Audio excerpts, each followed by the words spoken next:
What's happening, Bills Mafia? Sorry for the delay. Ryan Thomas here, of course. You're tuning in to the Thomas Take Sports Podcast, and this is my reaction to the Buffalo Bills selecting Dalton Kincaid, the tight end, now for the Buffalo Bills, former Utah tight end, Dalton Kincaid. Not only did the Buffalo Bills select Dalton Kincaid with the 25th overall pick, but obviously, if you have been as obsessive as I have been in terms of where the Bills are picking in this year's draft, Bills were picking 27th. So not only did the Buffalo Bills select Dalton Kincaid, they moved up for Dalton Kincaid from the 27th overall pick to the 25th overall pick in a trade with the Jacksonville Jaguars. And it's a trade that allowed the Jacksonville Jaguars to add a fourth overall selection. So Dalton Kincaid is a Buffalo Bill. My reaction to this news, of course, is what you'll hear in this episode of the Thomas Take Sports Podcast. And,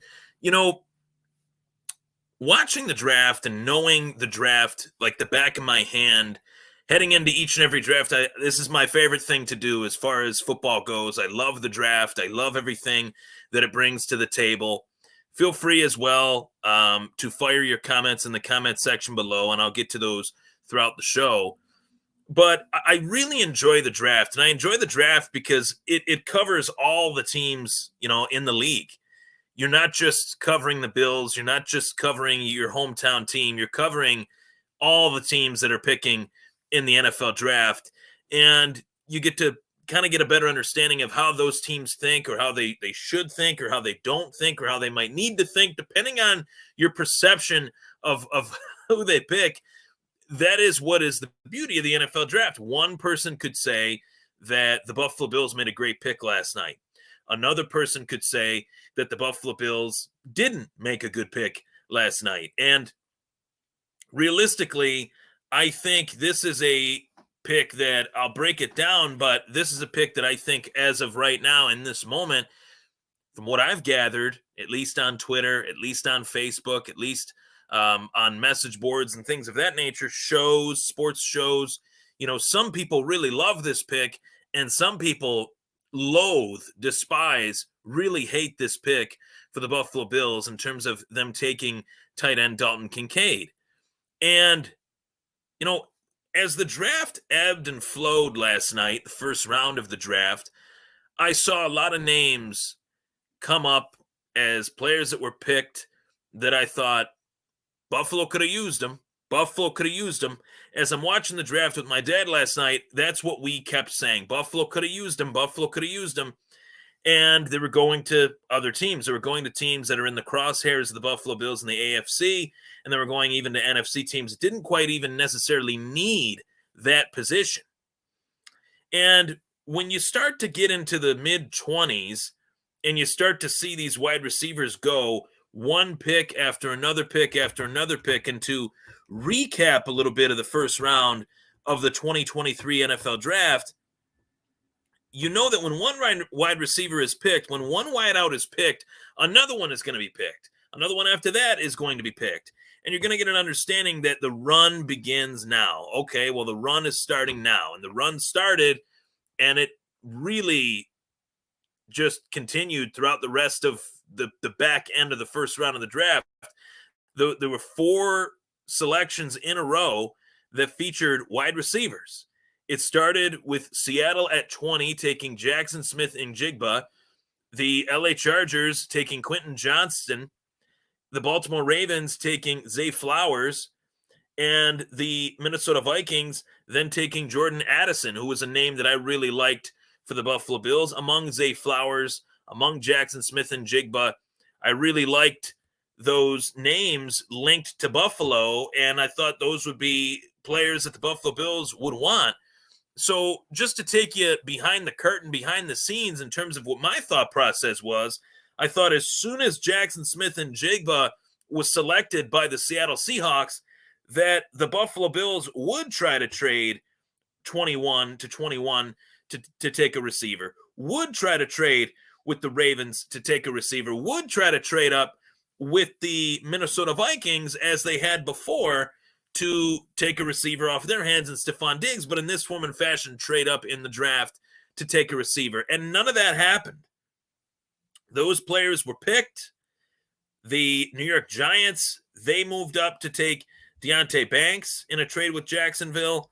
And then one pick later, the Giants that traded their pick in a swap with Jacksonville, I'll go back and rephrase that. The Jacksonville Jaguars had the 24th overall selection.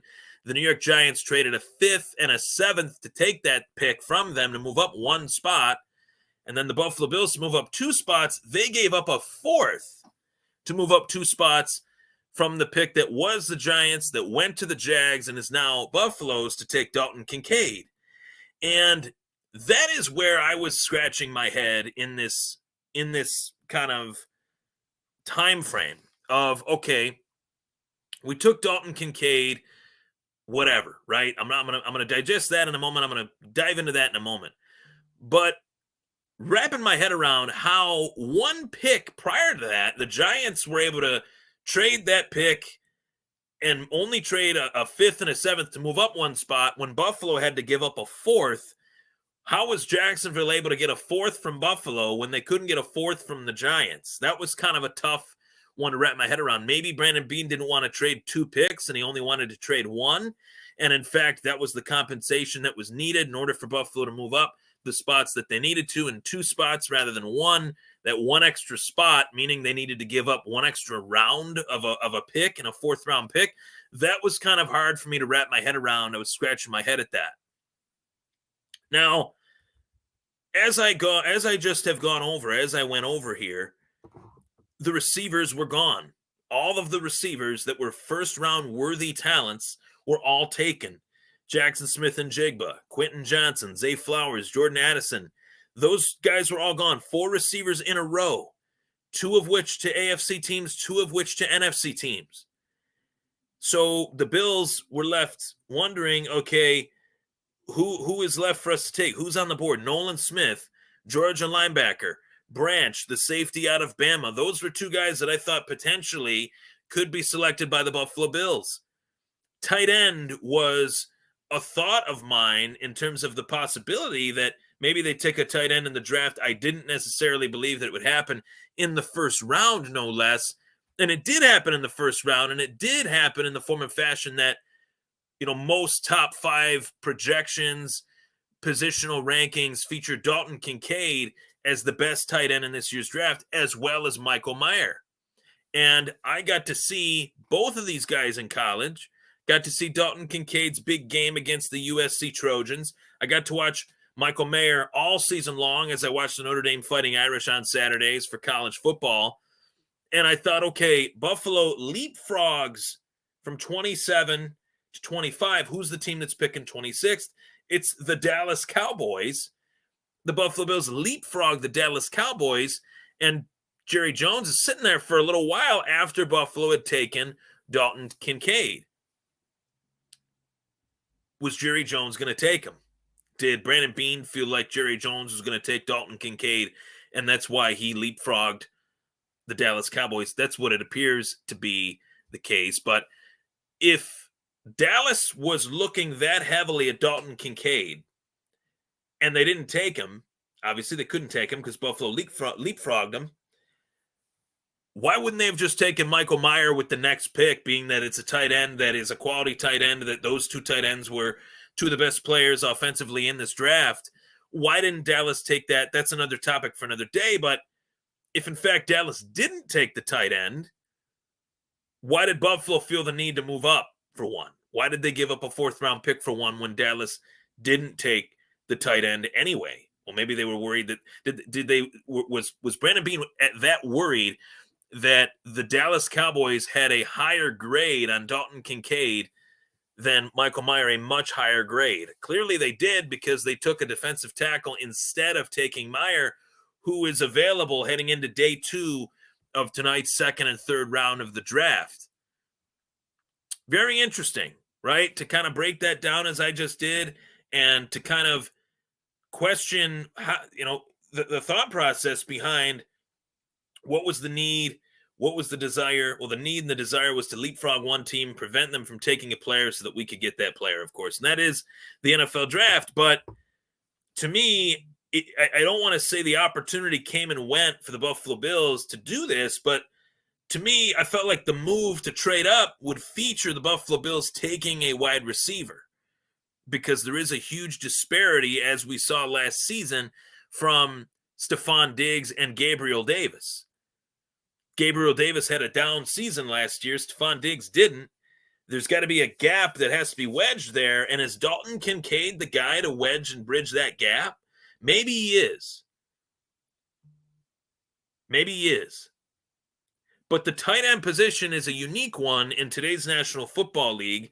Really good buddy of mine, shout out to him, Tyler Dunn. He wrote a book about why tight ends matter, essentially, in today's National Football League. And I agree with Tyler in the sense that tight ends have never been more prevalent in today's league, that tight ends have never been more important in today's league.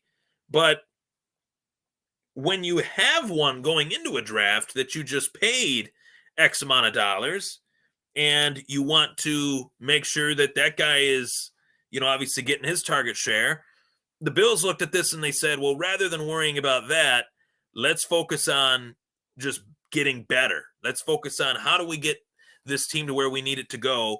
Who do we go get to make this team better? And Dalton Kincaid was one of those guys that they felt like no matter what the position, Dalton Kincaid made the Buffalo Bills a better team, makes the Buffalo Bills a better, more versatile offense. I felt like the opportunity was there to make the offense more dynamic with either a Kincaid selection, with a Michael Myers selection, and or trading up for one of these receivers. And as I look at the four teams that selected the receivers, the Chargers, the Ravens, the Vikings, and the Seahawks, not in that order, just rattling off those four teams had zero interest in trading down, apparently, knowing that they'd lose out on any one of those wide receivers. That was the range in which the Bills were not within to take one, clearly. They were not willing to negotiate for those picks. But I'm not knocking the player here that is Dalton Kincaid. I'm not knocking Kincaid at all. I do think he is a good player, and I do think he's a dynamic player, and it's an exciting addition to the offense. And I like the fact, for the love of God, that they actually invested a top draft choice in a offensive pass catcher that is a tight end position, that is a tight end player like Dalton Kincaid.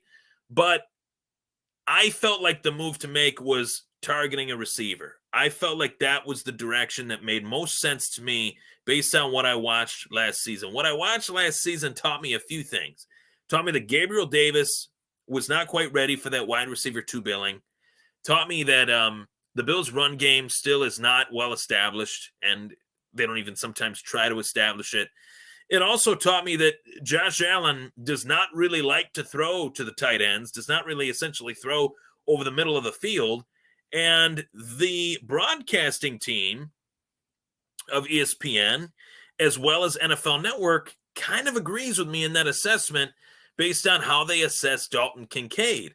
Dalton Kincaid is not necessarily going to be used as this over-the-middle guy. He's going to be used out wide as a matchup mismatch, which is very similar to how the Kansas City Chiefs used Travis Kelce, how the San Francisco 49ers used George Kittle.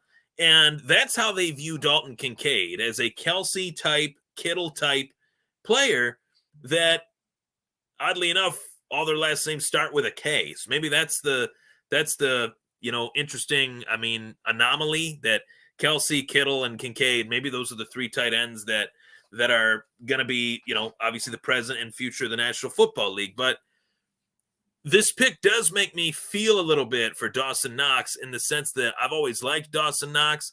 I've always felt like he was a great player. I feel like he hasn't really had the chance to show his true ability in this offense yet. And maybe this will help him, but maybe this will hurt him as well. Only time will tell on that front. But a lot of Bills fans are feeling like, trust the process, trust the process. I felt like there were plenty of other quote unquote needs, areas of need, positions of need in comparison to the tight end. And it's really rare in the history of the National Football League to see a team utilize one tight end efficiently at an all-time great level, let alone two. We've rarely seen it. So for everyone that says two tight end sets, we can run two tight end sets. Teams don't typically run two tight end sets because they rarely have two good tight ends.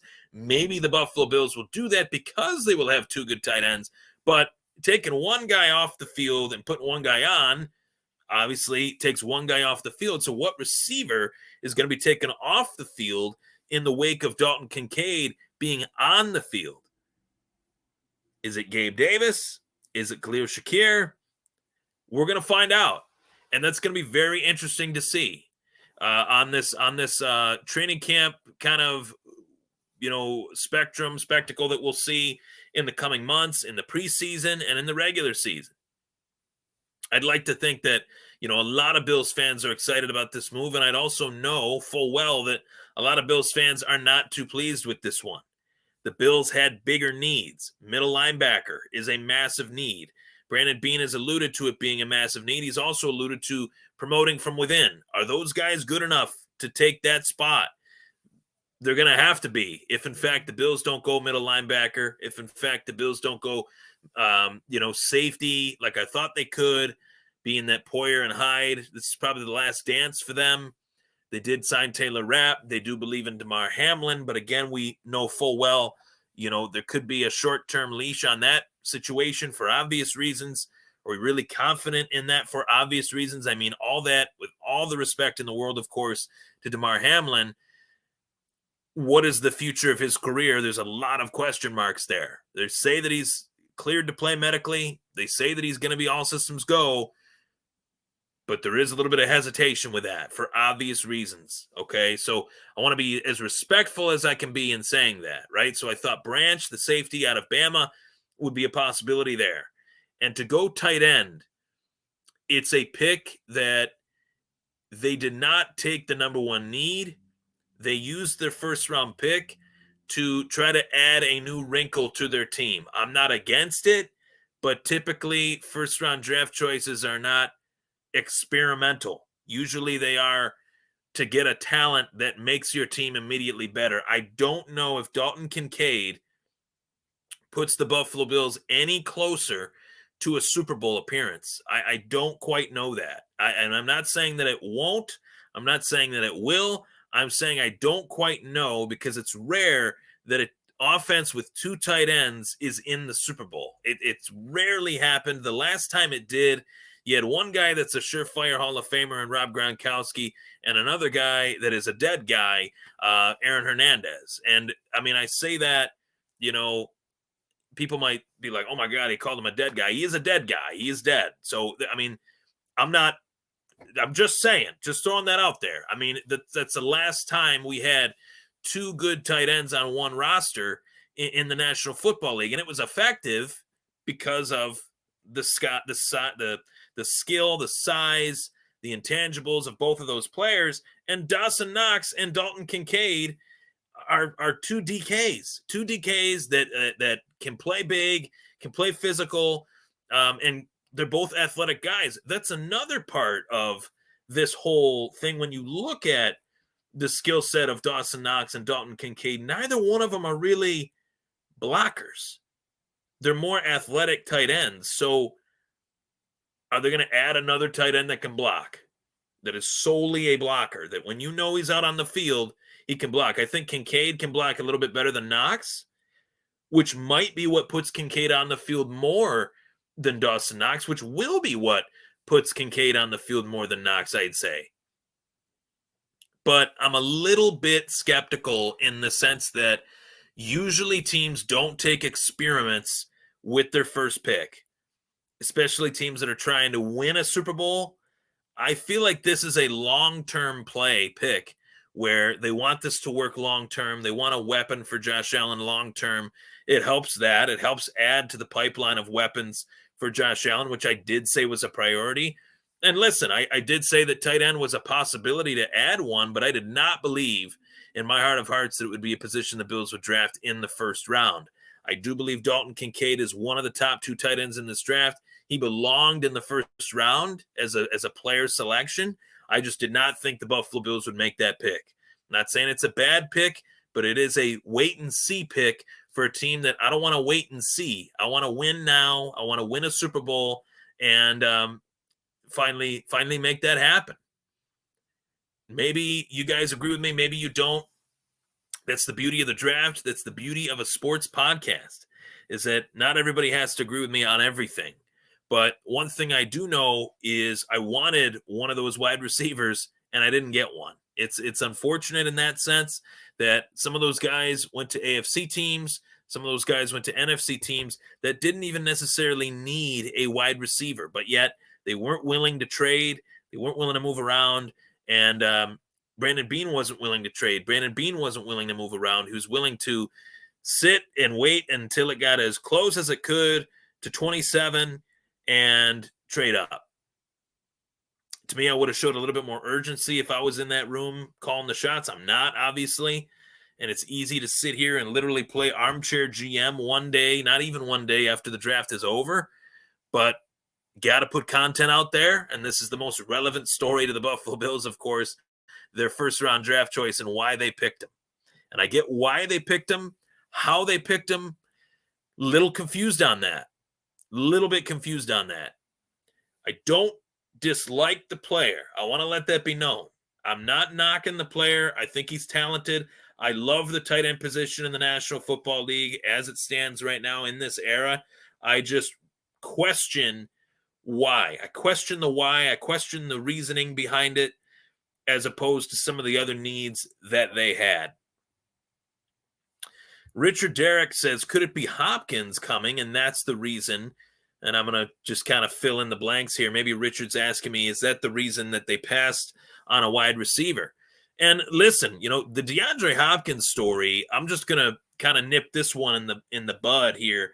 The DeAndre Hopkins story is an old one. We've been talking about this for almost 2 months. And it's getting to a point now where and I've said this to a lot of people, I feel like if it could have happened, it would have happened. It would have already happened if it was going to happen. That's just how I feel. Maybe I'm wrong on that, but I felt like if this was going to happen, this would have happened. It hasn't.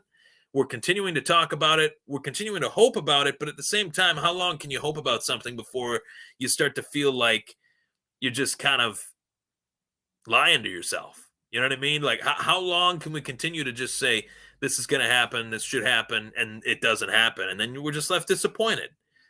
And I get it. I mean, I get it just as much as anyone. I would love it if the Buffalo Bills had DeAndre Hopkins on their team. I really would. But truth be told, I don't think it's going to happen. I think Arizona's asking for way too much. You see the wheeling and dealing ways that is the Arizona Cardinals. They made, 3 trades last night. So, none of them featured Hopkins, and none of them will feature Hopkins until they get what they want, which is more than what anyone is willing to give. And if that's the case, which I believe it is, which is why he hasn't been traded, I think it's going to be really hard to see him get moved. And I don't see Buffalo being the team to do it. Because, listen, the Bills actually hurt their capital in the process of last night. They traded a 4th-round draft choice, which could always be a wrinkle in a trade, and they did it to move up 2 spots, which is crazy to me. I did not understand that portion of the trade. I didn't agree with that.